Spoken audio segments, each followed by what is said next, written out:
Independence Day sa ating mga Pilipino. Ayun, holiday ngayon, diba? So, ang aking jowa, ayan, ay nag-ayang makipag-date.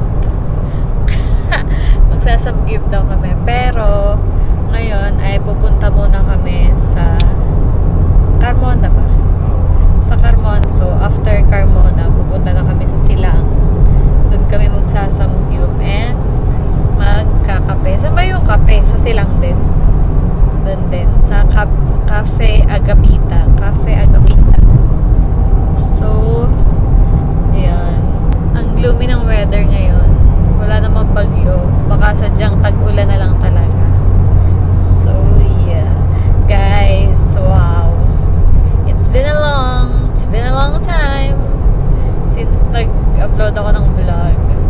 And ngayon lang ako ulit makakapag-vlog kasi super na busy ng election and then super busy sa trabaho.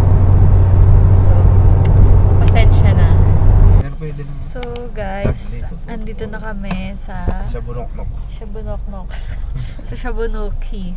Sa Silang. And tingnan nyo naman, pak na pak ang makeup kahit magsasamgyup lang. Minsan lang kasi ako mag-ayos be and I feel confident kapag naka-makeup ako. Ngayon lang ulit kami makakapag-samgyup, guys. Finally, ang tagal ko na nagka-crave sa samgyup tsaka sa ramen. Yung ramen, hindi ko alam kung kailan yun matutuloy. So, let's G!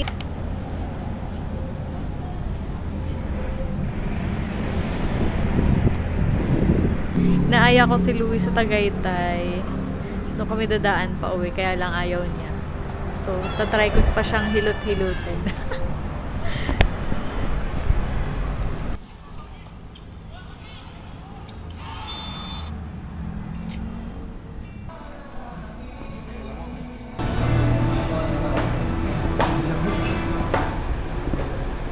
Lamig.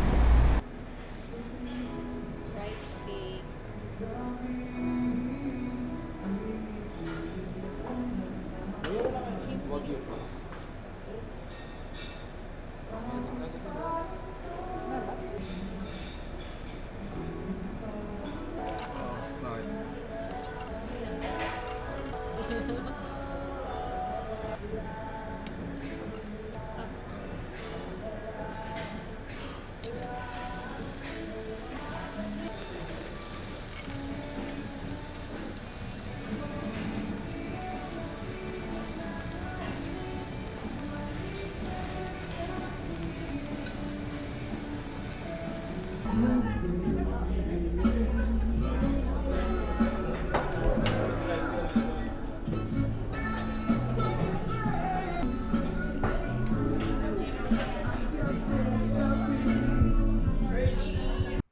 Hi guys! Good afternoon! So, andito na ako sa Cavinti and anong oras na ba? It is currently 1:52 and nakapag-breakfast and lunch na ako. Doon ako nag-lunch sa bahay ng tropa ko kasi nagluto sila ng sinigang na bangus. So, kakauwi ko lang and before maligo, magliligpit muna ako ng higaan, magtitiklop and magpapalit ng bedsheet. Then, maglalagay ako ng mga malilinis na damit sa aparador. Then, magwawalis-walis. And then, maliligo na. So, medyo makalat na naman po. Opo, dito sa aking kwarto.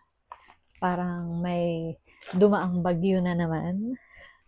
Dapat maglalaba ako pero bukas na lang siguro.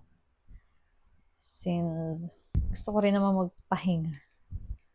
So, magliligpit na lang muna ako dito sa kwarto kasi medyo matagal-tagal akong hindi nakapaglinis dito and napapagalitan na naman ako ng nanay ko. Siguro unahin ko na tong bedsheet. Magpapalit na ako ng bedsheet. And then magwawalis and then lalagay ng damit sa aparador.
Napakainit.